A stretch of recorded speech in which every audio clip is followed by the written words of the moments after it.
Hi Aquarius, welcome in this is your reading. Be open-minded po, hindi po halos lahat makaresonate.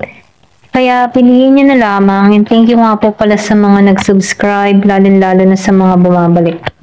Marami pong salamat.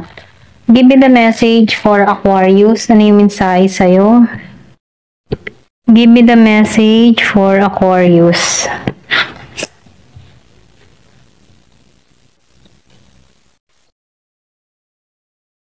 Yung iba sa inyo nakikitaan ko dito, no? Meron dito nagbabalak mag-travel, okay? So, nandito yung pagnanais mo, no? Pwedeng yung iba sa inyo nasa ibang bansa, nagiging maayos ang buhay, naging maganda ang buhay, or pwede rin nagbabalak ang mga ibang bansa, no? At ito yung naghihintay sa'yo. Magiging masaya ka at magiging maganda. Okay, ang kapalaran naghihintay sa'yo. So, may nagpapahiwating nga dito, no? Meron ditong abundance na naghihintay sa'yo pagdating sa ibang bansa, okay? Pwedeng meron kang makilala dito na tao na kung saan, ano, magbibigay sa'yo ng patas na relasyon, okay? Pwedeng meron kang nakakausap or pwedeng sabihin na meron ka ditong matagpuan na tao na kung saan, ano, magiging maayos at masagana ka dito. So, nakikitaan ko rin dito, naglalakas loob ka dito. Okay? Yung iba sa inyo tumungo or meron kang balak na sa pangingibang bansa dahil marami kang responsibilidad sa pamilya. Okay? So, yung iba sa inyo breadwinner dito.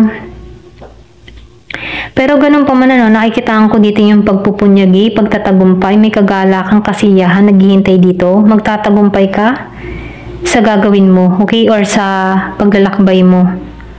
So, nakikitaan ko rin dito yung lalim ng emotion o yung kagustuhan mo, no? Pwedeng merong ditong humihiling, may nagmamanifest dito, okay? Pero ganun pa man, ano, nakikitaan ko dito na may magtatagumpay. Mayroon kang hinihiling dito na makakamit mo. Hindi mo to inaasahan, ano? Marireceive mo to. Bagamat marami kang responsibilidad dito, okay?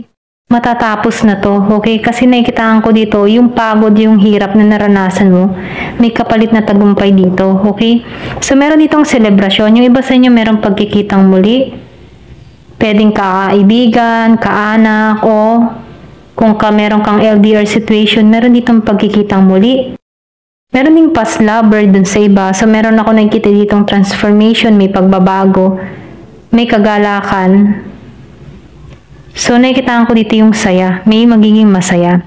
So, nakikitaan ko rin dito, meron din ditong tutungo sa iba. O isa ka man single, meron kang ma-attract ditong tao na masagana. Nakikitaan ko rin dito dun sa iba. Fresh start to para sa'yo. Bago to. Pakaramdam na to para sa'yo. Okay? So, may nagpapahiwatig dito ng kagalakan, kasiyahan, renewal. Okay? Para sa'yo. Okay? So, kung ano man yung mga kahilingan mo, matutupad mo to. Okay? So, nakikitaan ko rin dito, dadapo sa iyo yung swerte. Okay? Meron dito nagpapahiwating ng abundance. Okay? Kung humihiling ka dito ng bahay, meron ditong ipagkakalob sa iyo. Matutupad mo yung pangarap mo. Marireceive mo tong blessing na to. Okay? Dahil ito'y para sa iyo. Okay? Ito lang yung nakikita ko. Ayan. So, tingnan pa natin, ano. So, nakikitaan ko rin dito, marami kang kaalaman, matalino ka magpasya. Ito lang yung nafe-feel ko sa'yo, no? So, nakikitaan ko rin dito, handa ka sa panibago, yugto ng buhay mo.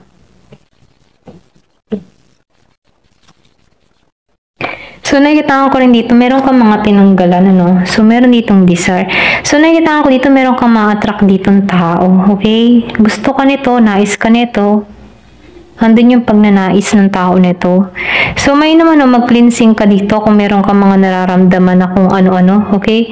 Yung iba sa inyo meron gumagamit dito na Himalayan lamp or pwede clear quartz, amethyst, okay? Yung iba sa inyo, kung nasa healing process ka, pwede kang gumamit ng amethyst.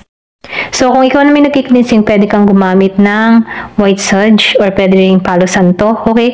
Ito lang yung nakikita ko. So, nakikitaan ko dito yung freedom. So, meron ditong hihingi ng tawad sa'yo.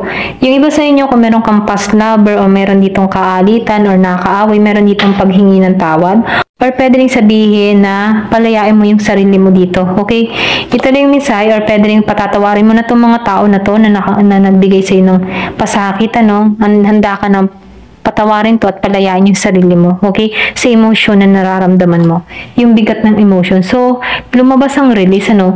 So, nakitaan ko dito, tatanggalan mo na to, okay? Tatanggalan mo na yung dating ikaw, tatanggalin mo na yung mga past na hindi karapat-dapat para sa'yo.